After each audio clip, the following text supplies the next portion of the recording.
we continue to move through our growth and learning, right? That we know that we have earned our right. We've earned our space, and it's not a matter of someone else plucking us up to give us that space. We can go to the next set of lies. So there are about 12 lies in total that I'm sure we've all said to ourselves that are a little bit more specific than the initial ones that I've shared with you. First one being your self-doubt is proof of inadequacy. Successful people don't experience this. You are all or nothing, right? You have nothing useful to say. You must not tell anyone about this, of the imposter complex, or you must tell everyone about this, right? Just looking at those first six, it's like it's such an it's such an absolutism, right? When there's so much more gray and gooey center to all of us versus it being just one way or the other. And a lot of times within this work, as we're self-reflecting and choosing to be better the next day than we were the day before, right? Ourselves being our mentor and our mirror.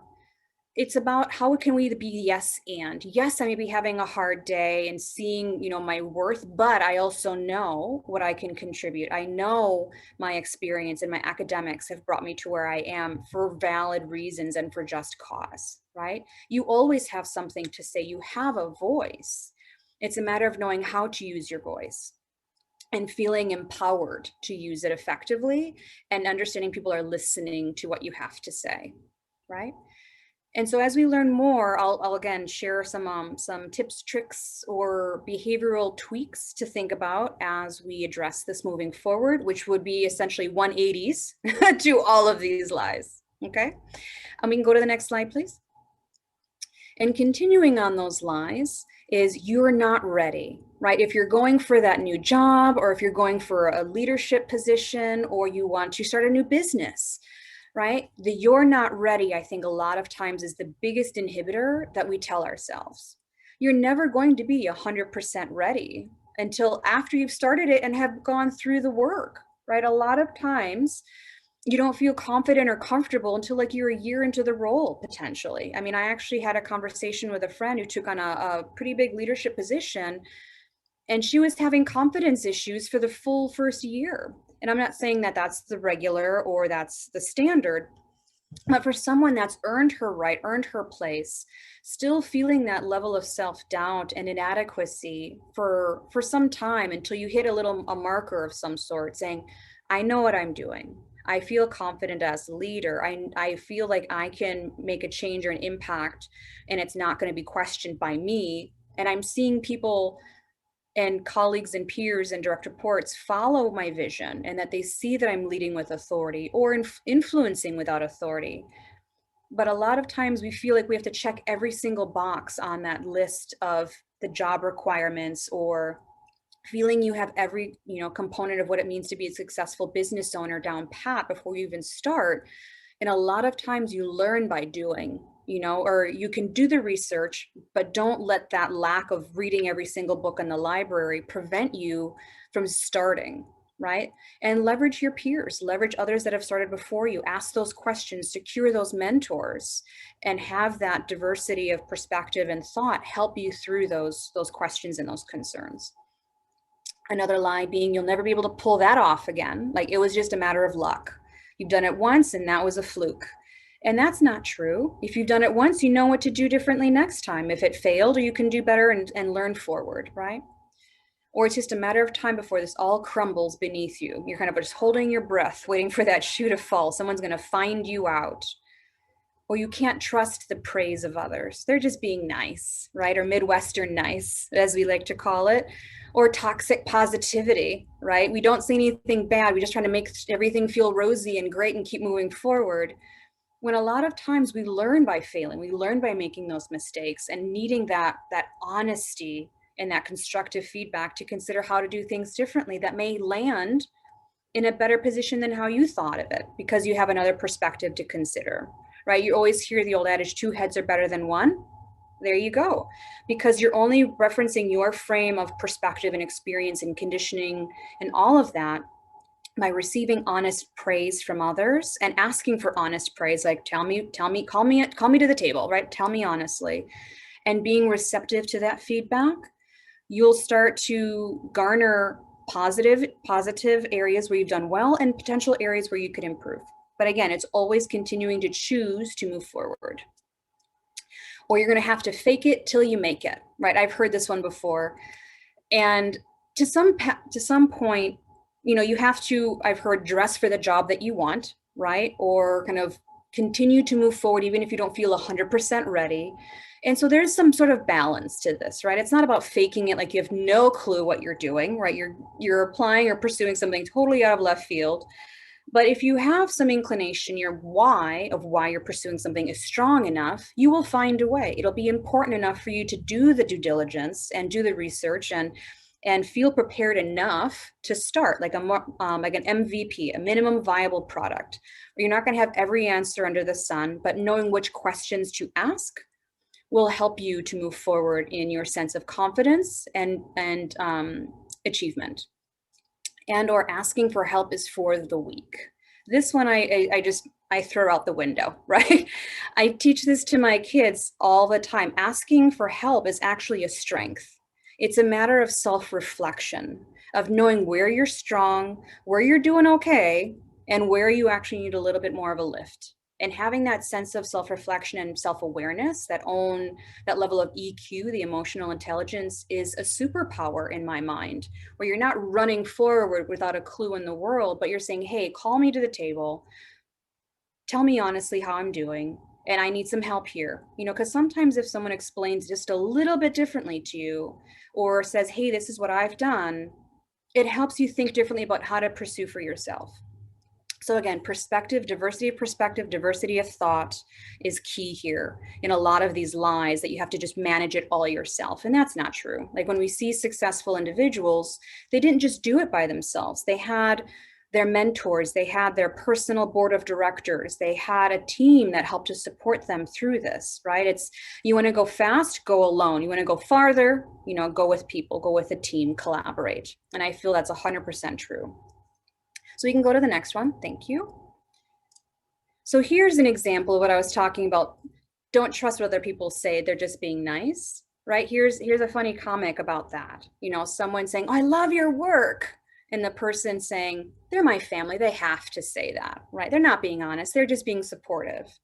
The next person saying, oh, I love your work, as a friend, and oh, they're friends. They have to say that, right? Or a stranger, I love your work. It was great. They're complete strangers. They have to say that, right? They're just being nice. And again, every single level, every layer of our network, of our inner sanctum, and even people that we don't know very well, we're discounting any sort of praise. So what praise will you believe? Is it have to come from yourself? Because we're always our own worst critic, right? Our own worst enemy in some way. There's always something we could have done better. But receive the positivity and saying, thank you so much. I appreciate that. What did you find valuable the most? Like kind of pinpoint it, right? Receive it, give it grace, but then also ask, were there areas where I could have improved, or was there anywhere that I wasn't clear in making sense? So you receive it, but then also ask for the positive, constructive feedback. So then you're always thinking about, how can I continue to improve what I've done? Because there's no finish line, right? Even those that are subject matter experts in a field, yes, you have a very strong handle of the content and of that area of expertise, but there's always more to learn because the world keeps moving forward. So you're never done. So I just want to say that it's a yes and sort of situation. Okay, so we can move to the next one. So I just now want to give you a little bit of a background about what is it? What is this imposter complex, right? And I want to be very clear that I'm not calling it a syndrome, right? So what it is, it's really a belief that you're inadequate, you're an incompetent failure, despite evidence that indicates you are skilled and quite successful, okay? And so the different kind of archetypes that are out there, as doing my research and what I've looked and found, there are about 5 of them. There's the perfectionist, the super person, the natural genius, the soloist, and the expert, right?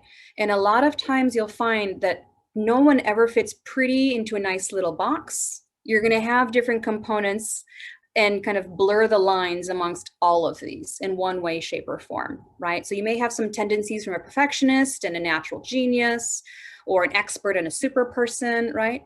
But it's once you recognize this and kind of identify some of those tendencies, then you can start to think about what is the converse of what I could be doing differently, so I don't just continue to perpetuate this misbelief of my inadequacy. And so again, I just want to be clear what it's not. This is a complex phenomenon. It's not a syndrome in that it's some sort of medical diagnosis, right? There's no mental health condition, right? It may have mental health implications, but it is not because of a deficiency or a diagnosis of your mental health or aptitude. So I just want to be very clear. And it's a matter of choosing to reframe your mindset as a pattern of behavior, right? It's choosing when you feel that internal self-doubt start to rear its ugly head, start to say, where is that coming from? Why is that happening? What is like the trigger that makes me start to think about things differently and question my abilities, right? And so just to give you some context as well, this has been a phenomenon that was identified even back in the 70s. So this is 50 years old, and it's still continuing to be talked about and still continuing to be relevant. Okay, so now we can go into the first archetype, which is about being a perfectionist, right? So think about, if as I'm reading through these, if you can self-identify some of these tendencies within your own behavior, right? Within your own attitudes about yourself. So the perfectionist sets exceedingly excessively high goals for yourself. If you fail to reach it, you experience major self-doubt and worry about measuring up. You're always seeking a sense of control, feeling like if you want it done right, you have to do it yourself.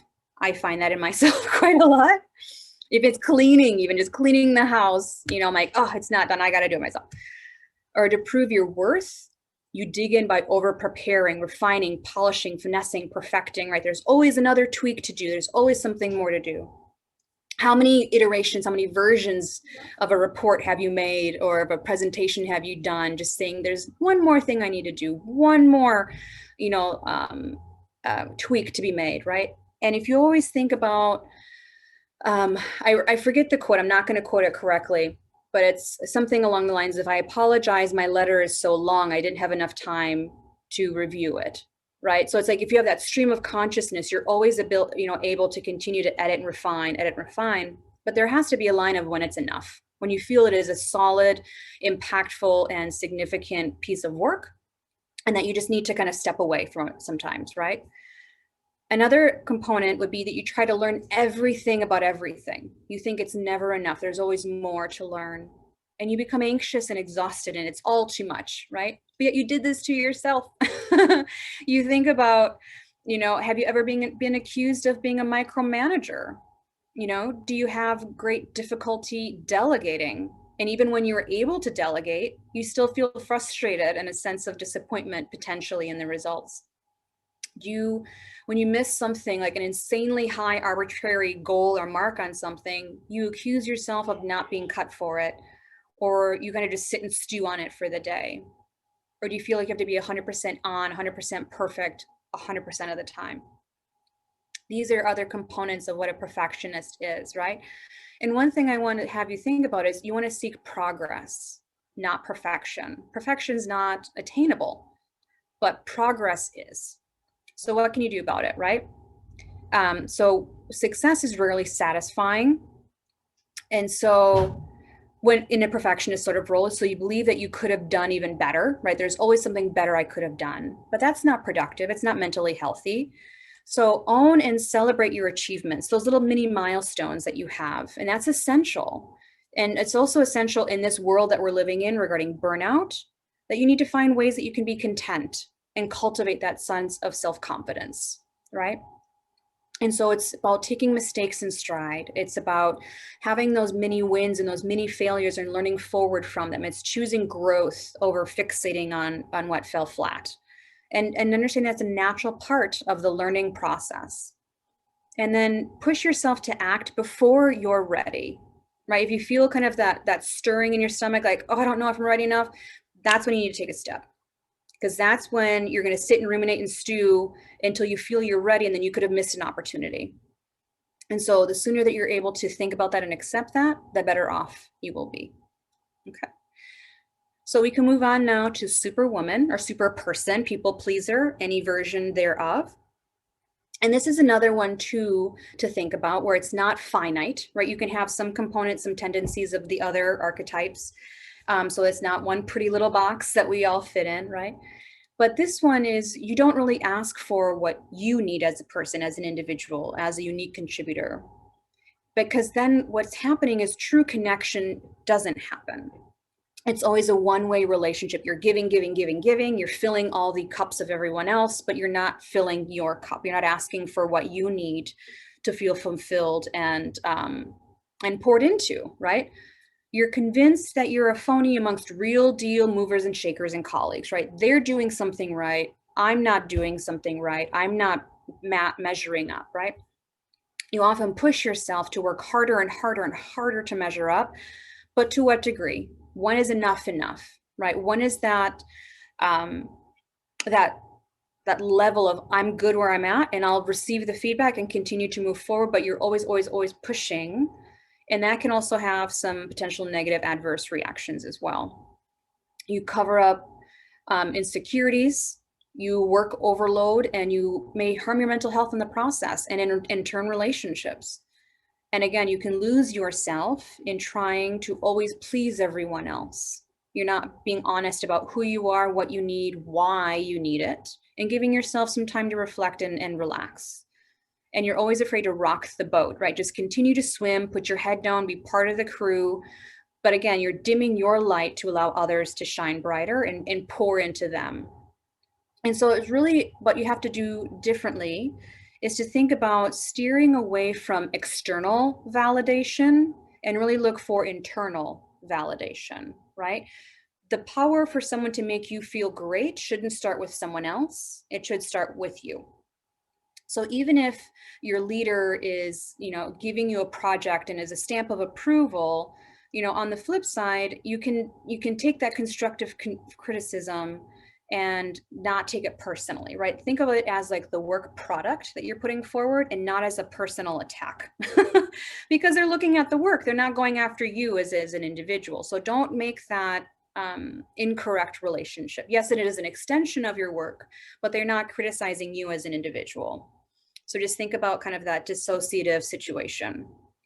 As you become, though, more in tune to your internal validation, you'll think about nurturing more of your internal confidence and that you are capable, you are skilled, you are competent, and you'll start to kind of pull off the gas a little bit of always feeling you have to push, push, push, push, push, and start to relish in the moments of accomplishment, of not what's next, but really thinking about what you have contributed and what you have achieved, and thinking about what is reasonable so that you're not burning yourself out, you're not burning bridges or having an adverse impact on your relationships within your family and your friends.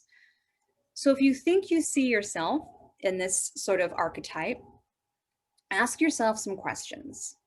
Do you stay later at the office than the rest of your team, even though you've gotten your day's work done? Do you get stressed when you're not working and you find downtime completely chaotic? You don't know what to do with yourself? I do that too. Like just sitting and watching TV, I'm like, I could be doing something right now. Even if it's reading a book, you are doing something productive. You're giving yourself some time. So again, you have to think about what hobbies you can fuel yourself by, instead of always having to accomplish something at work or, in a board service. Even though board service is important, yes, but always doing something does not always equate to achieving something. Very, very different approaches. So we can go on to the next slide. For the natural genius, this one, you judge your competence based on the ease and the speed of getting something done. So if it takes you longer to master something, there's a level of incompetence or shame that you're feeling, right? People with this set their internal bar impossibly high, similar to that perfectionist and that super person. And if you don't get it done on the first try, then you're deficient. Something's wrong. And if you're not able to do it quickly, the internal alarm bells are going off, right? So if you allow it, you can stop comparing yourself to what should be versus what is and what can be, right? So stop thinking about yourself, about where you want to be in your life and not as an arbitrary plan by a certain age, right? Stop comparing yourself about what my plan was 20 years ago, because the life happens in a matter of 20 years, and thinking about really what I've accomplished. And in some things, it may happen more quickly, others may take some time, right? But as we're building new synapses, as we're growing older and learning new skills, and that takes some time, and we have to give ourselves, again, some space and grace to do that. And so thinking about if you've historically gotten straight A's or the gold stars, or you're the smart one, or you think you can handle everything on your own, think about yourself as a continued work in progress, because that's what we all are. We're not done. Every day is a new opportunity to try something new, learn something new. There's an infinite amount of possibilities every day that we need to give credence to. And it's a matter of just skill building and understanding that our behaviors are changeable and identifying opportunities that we can improve over time. Okay? So just wanted to give you some background on what you can think about differently if you find some of these tendencies from the natural genius archetype. Okay? We can go now on to the soloist. This one is pretty clear cut. You feel that if you ask for help, right, help is a weakness, that it reveals your phoniness or inadequacies. Or it's okay to be independent, but not to the extent that you refuse assistance so that you are unable to prove your worth. Right? So if I lean on someone, I'm deficient. If I lean on someone, I'm lacking in something. So I have to do everything myself. Do you have to accomplish everything on your own? You frame questions or requests, in needs of the project versus needs as a person, right? So thinking about why everything has to be done by yourself, only from yourself, it's limiting, because again, we need diversity of thought, diversity of perspective, diversity of experience to really make a more robust and comprehensive decision, direction, project, achievement. And so if you're limited to just one way of owning it, that can be quite exhausting, both mentally and physically. And again, this then directly connects to that lie of asking for help or asking for feedback as a sense of weakness. Okay. And we have the expert. Those in this type measure their competence based on what and how much they know, right? Are they the Jeopardy winners? Do they always win, at Wheel of Fortune? They have trivia like on the moment's notice, right? And for this one too, it's like, do you shy away from applying because you can't check every single box? Are you constantly seeking out trainings or certifications as that sense of external validation and feeling like you have the ability to succeed? Like the more you amass, you feel more confident and capable and credible as a leader in this space? Do you shudder when someone says you're an expert because you're not there yet? There's still more to learn. So I challenge you to think about, yes, continuous learning is always good, but thinking about it in a way of not just amassing learning from everywhere, but look at the goals that you have for yourself for this year and the next couple of years. Where do you want to go? And start to take on learnings that are in line with that. Put the bumpers up. So if you want to become, let's say a vice president in strategy, don't start taking a macrame class, because that doesn't really directly align. Yes, it'd be fun to learn. Great, go for it.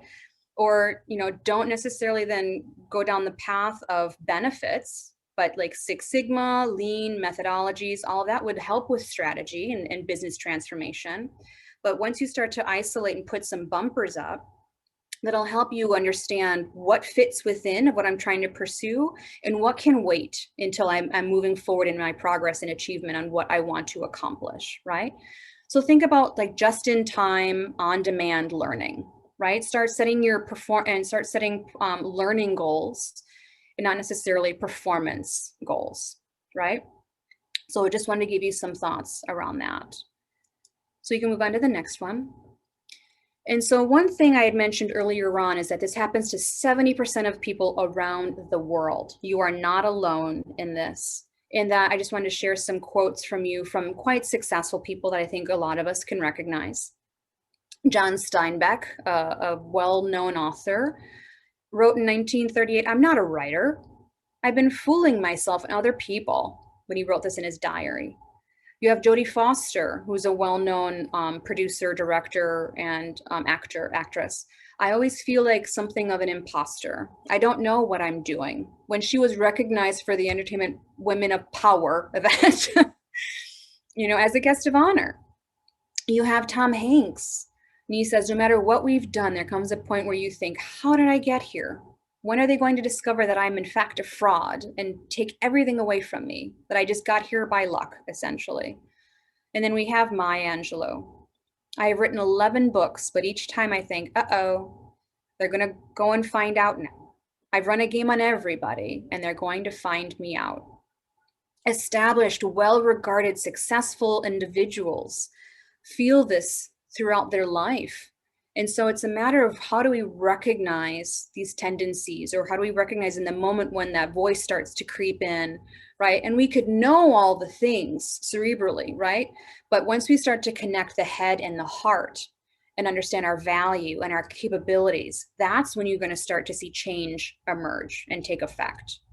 Okay, so just know that you're not alone. You don't have to like suffer in silence, is what I mean to say by that. Okay, and this is the first step to talk about it. Okay, so now we can look at the next slide and saying, well, why does this happen? And so it happens because of a disconnect.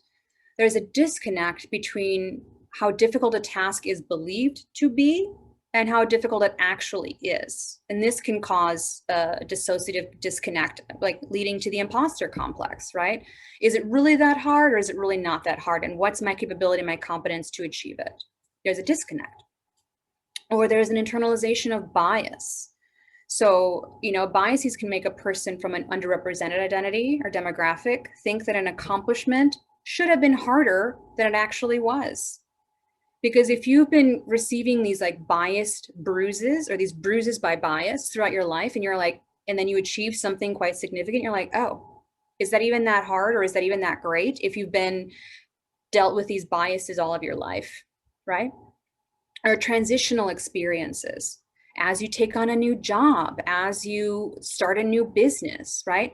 If there's some new transitional experience, like a promotion, it can trigger these feelings because you're learning something new. It's new territory, new synapses, new behaviors. So that's where this imposter phenomenon complex can come from, because you have expectations of yourself, of what you want to achieve, how you want to hit the ground running, but yet you're still having to catch up with knowing everything you need to know, or knowing kind of the next steps for the new experience, the new opportunity. And so then there's unrealistic expectations that we have of ourselves and what we're able to then contribute.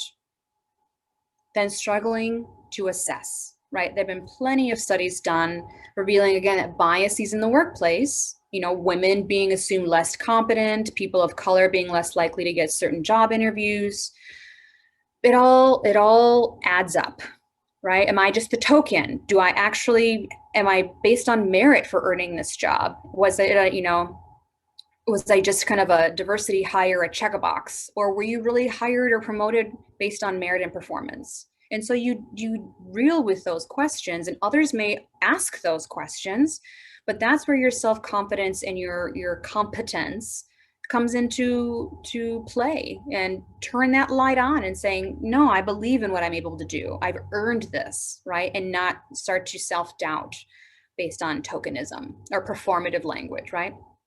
You struggle to accurately assess your own abilities because of that. And being incompetent and feeling incompetent are two very, very different things, right? So feeling incompetent does not equate to actually being incompetent in a certain area, right? Like, I'm not going to go after becoming an actuary. I am incompetent in that space. That is not something I know how to do. But knowing how to, but they may want to offer a training as it relates to imposter phenomenon or microaggressions. I know how to do that. I can do that well, but there's always more to learn, of course. So it's not a matter of being incompetent to new learnings, but it's not holding yourself to unrealistic expectations that I can all of a sudden become an actuary because I like numbers, right? There's a very different situation there. And of course, the comparison We all do this. I mean, I do it often, and I have my friends hold me accountable, like, stop. Death by comparison happens regularly. And so it's a matter of being able to accurately assess your own skills and not compare yourself to others, because your life experiences can be quite different from theirs. And if you add all those puzzle pieces up, that's how you land on where you are today. So it's not the same story for everyone. And it's not a matter of projecting your own story and experience onto someone else to allow for your self comparison. So just wanted to give you those few triggers as to why the imposter complex can continue to persist, right? So if you want to move to the next slide. So I had spoken to earlier on about the impacts and the influences about what imposter phenomenon, the complex, can do. And again, it has mental implications, right? It's not because of a mental deficiency or diagnosis, but it has an impact on your mental health, in that it can instill self-doubt and low esteem. It impedes career growth, right? You tend to be less paid or paid less. You feel less committed or satisfied at work because there's always kind of that disconnect and that conflict. It hampers leadership and management opportunities. It can restrict innovation and risk taking because you just put your head down and produce, but you don't rock the boat. And again, it affects mental health because if you feel depressed, if you feel less than, it starts to have physical reverberations, physical outcomes, in that you're always, you just feel unhappy and you feel miserable, and it's just like a self-fulfilling prophecy. You just continue to manifest your own reality. And so again, if you have low self-esteem and self-doubt, you reject praise, you downplay your achievements. You're going to not demand a promotion because you feel like you're not worthy of it, or you're not going to push yourself forward because you don't feel you're worthy of it. And so I just want to share with you that these are a few ways that once you can identify the impacts, you can start to change the outcomes of it, right? So we can move on to the next slide. So now that we know kind of where it comes from, why it happens, what it is, now we have the opportunity to reflect. Okay, so some questions I want you to pose to yourself are, what core beliefs do I hold about myself? Right? And it's not about identifying yourself as a mom, as a wife, as a sister, as an ex, but how you see yourself, not identifying yourself by your achievements or your accomplishments. Yes, that's part of your story. But what core beliefs do you hold about yourself? You're easygoing, you love life, you appreciate learning, you help others and are supportive, right? What are some of those ways that you self-reflect on and that you want to continue to grow? Do you believe yourself worthy of love as you are, and not like once you achieve something or if this happens?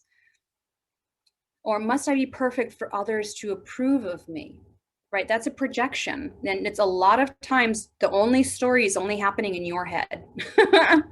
This is not a lot of times that other people are saying about you. And sorry to burst the bubble, you spend more time thinking about yourself and how others think about you than they do, honestly. Right? And what do I need to feel balance? How do I feel balance? Is it in your heart? Is it in your head? Is it in your gut? All of it. Is it, being with family? Is it, having your work life and your family life feel some sort of a negotiation or prioritization, right? Because the balance is a misnomer. It's a myth. But do you feel confident in how you are navigating that balance? Okay. We can go to the next slide, please. So now let's move beyond. You want to recognize and separate. So recognize what actually happened, the truth, and separate it from your story. Okay, so look at the picture and don't infer what happened, but look at the picture of 1,000 words and see exactly what happened, what went down, what are the facts, right? Then you start to rewrite that story, rewrite that self-talk, that self-criticism about what you think it is, right? Beyond putting it in your own sense of reality in its own little box. Talk with others. Share with your mentor, with your leader, with a sponsor, with a family and friend. And again, it doesn't have to be everybody, but those that you feel trust, that you can trust, and talk with them about your feelings. And sometimes you may need, like a safe word and saying, hey, I'm having a hard day. And they can send you like a funny GIF or a funny little meme or a picture to kind of lift your spirits again. But it's having some of that vulnerability and some humility that we don't always have everything in a pretty little bow. And there's not an expectation that we have to be on and 100% perfect all the time. It's not possible. It's exhausting. And to try and always strive to achieve that, you're always going to be falling short and less than. And that just then self perpetuates the feeling of being less than and inadequate. Just start recognizing where you're confident and capable, right? Start a smile file, as I call it. So when you get awards or thank you notes or letters of achievement, keep that in a file folder. And if there's ever any time during the day that you're feeling, like, what can I do? Am I doing enough? Am I, do I really deserve this praise or what have you? Should I really go after that job? Look back at your smile file and re-rally, reaffirm to yourself what your achievements are and what have been and what you are capable and confident and competent in doing. Again, then consider where this is coming from. Like, what was the trigger? Why did you start feeling this way? Are you in a space of transition? Are you comparing yourself to somebody else? Was it a bias that you felt in your own self bias, or a bias that someone had against you that you're feeling this sort of struggle? And then start to reframe again that story. Be kind to yourself. You're the first one that should be. Visualize those next steps again, but not necessarily as, that big arbitrary goal in the sky, right? We all need, big, hairy, audacious goals that are somewhat scary to enact some action and some inspiration, but don't make them so high level that you always feel coming up short, right? And then take today as your first day to really think about what change am I going to make to start to choose myself first in what you're, again, confident and capable and competent in doing. Start making those little minor mini steps, right? Do post-its of mini affirmations if you need to, like, I got this. I'm happy when, right? Manifest what you want to have happen in your life. And as you continue to believe it and not just say it, you'll start to see those changes actually happening within your reality. And so it's not like, oh, I don't want any more bills, or I don't want to fall flat at work. It's, I want to excel. I want to be financially stable. I want to X, right? So think of the positive frame of those, of how you want to show up. And then you can start, as you start to continue to speak that into existence, you'll actually see more and more of that actually take place and take hold. And you can help yourself by sharing that with others, right? And again, choose to take the first step, choose to share what's going on and help those around you that may be going through the same thing. You'll find some camaraderie, you'll find some commonality in helping yourself and others through this experience. Okay, we can go to the next slide, please. So things to keep you moving. Okay, again, there's a lot of information in here, but just to think about the basics of, it's a daily choice to keep moving forward, right? This is just a mindset that you need to start tweaking and moving through, because it's going to happen. It's not a one and done, like today you're free from imposter complex and everything's good and glorious. But it's a matter of, when I start to have these feelings, what do I do about it? How do I identify when I start feeling a certain way, and what can I do about it? How can I help others and help myself when I'm having these feelings or these thoughts of self-doubt, right? Continue that smile file, start a journal of when you had achievements and look back on those. And it's a matter of also being self-aware and being kind and honest with yourself, that you are the first person that needs to do that. There's no one else on this planet that is you. And so you have contributions, and you are capable and competent to make a change and to make an impact. And to believe that in yourself is the first step in making a change. and having your friends help to hold you accountable and support you in that process, right? And so also wanting to add that there is an old Indian, not old, I don't want to say, but there's an Indian saying that ancient sages of India apparently referred to the experience of transition, of like spiritual evolution, or like a threshold of the next thing of greatness as chala. It's actually the feeling of being a fraud because you are not fully rooted in one or the other. You are in that sense of transition. There is a lack of groundedness, right? And so that's where a lot of times you feel like you're in this kind of this gray area. Like, do I know what I'm doing? Can I do enough? Do I feel confident that I can do this? And yes, you are. Yes, you can. And it's a matter of reaching out.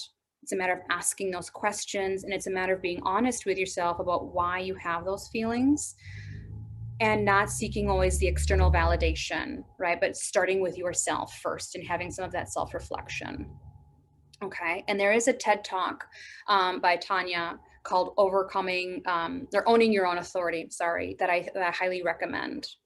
Okay. And so again, these are just multiple steps that you can start to hold yourself accountable to, right? Start your day with 3 statements of I'm grateful for, right? You're grateful for you woke up. You're grateful that you have a job. You're grateful that you are fulfilled in your community service work, right? As you start to change what you're grateful for, so when you start stating what you're grateful for, you start to change the construct and the physical structure of your brain in a way, right? You start changing those synapses a little bit. And as you start being more grateful for what you have, you can start thinking more about grateful for what you are achieving and what you are doing and how you are choosing to show up, right? It's a lot of times you have to have like Post-it notes strewn around your office for those little reminders because you are capable, you are competent.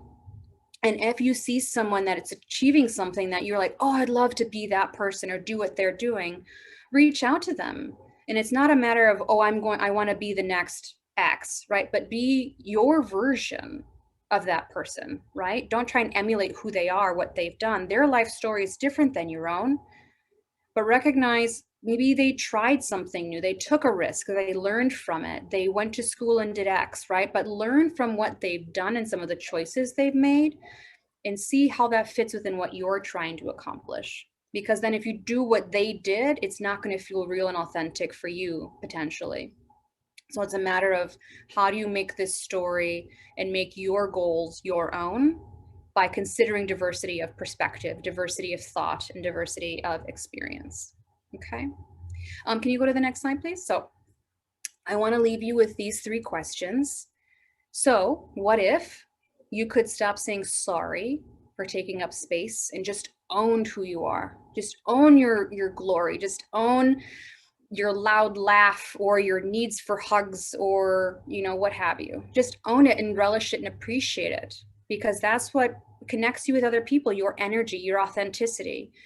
And if you've ever seen someone that doesn't say sorry or doesn't dim their light, you're drawn to that person because you see how grounded and founded they are and who they choose to show up to be. And it's compelling. What if you believed them when they told you just how truly remarkable you are? And you don't say, oh, they're just being nice, right? But when they're like, you're a rock star or you're awesome, and you're not like, okay, thank you, great. Now what's next? No, sit there and relish in that moment. Sit there and relish in that achievement and think about, dang, I actually did something pretty cool. And sit there and reflect on that moment and put that in your smile file, right? Think about it when you're like, oh, can I really do that? Or really, am I ready? Yes. Again, do your due diligence, but don't sit on those, am I ready? Or those lies. Don't keep those lies in front of your visor. Write the opposite of those lies and keep that in front of your visor. And what if you could just dare to believe your value, right? I'm valuable. I can contribute, right? It's not a matter of this, where am I against my goals that I set for myself in my high school years, right? We all have some random timeline that doesn't necessarily mesh up to what happens, and not feeling less than because it didn't play out how you thought 20 years ago, right? So I just want you to lead with some of those questions and ask yourself those questions every day, or start with just one. Start with one, and so you feel in your gut, in your gooey center, that you are changing that narrative for yourself. That you feel like when the second you want to say sorry, you're like, nope, I'm going to stay quiet and I'm going to lead and not dim my light. Or when someone truly tells you that you are remarkable, that you don't just say thank you and diminish it and put it away, but you really sit there and receive it, right? You receive it in your gut and you receive it internalizing just really who you are and what you can contribute. And that you really start to believe your value. Feel the love for yourself that others have for you and believe it. Right? Don't wait till you're 90 till you're like, oh, now I feel I know I'm loved. No, start to reach out and make those connections and invest in those relationships and feel that they invest in you. Okay. So those are some of the questions I really want you to kind of sit and hunker down with and continue to ask them of you and share them with your friends, and maybe start a conversation if you feel they're open for it or ready for it. And they may have some of the same feelings, and then you can start to have a dialogue, right? And that's when you can start to affect change, when you really get to the raw conversation and not just only talk about the she high level stuff, right? So can we go to the next slide, please? I thank you. I want to also leave you with this quote, because this is one of my favorite quotes. It's never too late to be what you might have been. And George Eliot is actually a woman author who went under a pseudonym because, there was a bias against women when she was an author. And so, again, I challenge you to think, how will you choose to think differently and then ultimately behave differently? Because our attitudes become our beliefs, become our actions. And so I appreciate your attention today. I appreciate your open heart to receive this, your open ears, your open eyes. And I hope it made an impact, and that you can use this time to think differently about how you choose to move forward in a way that's authentic, and that you believe the value that you contribute and that who you are matters. So I thank you for your time. That's what I got.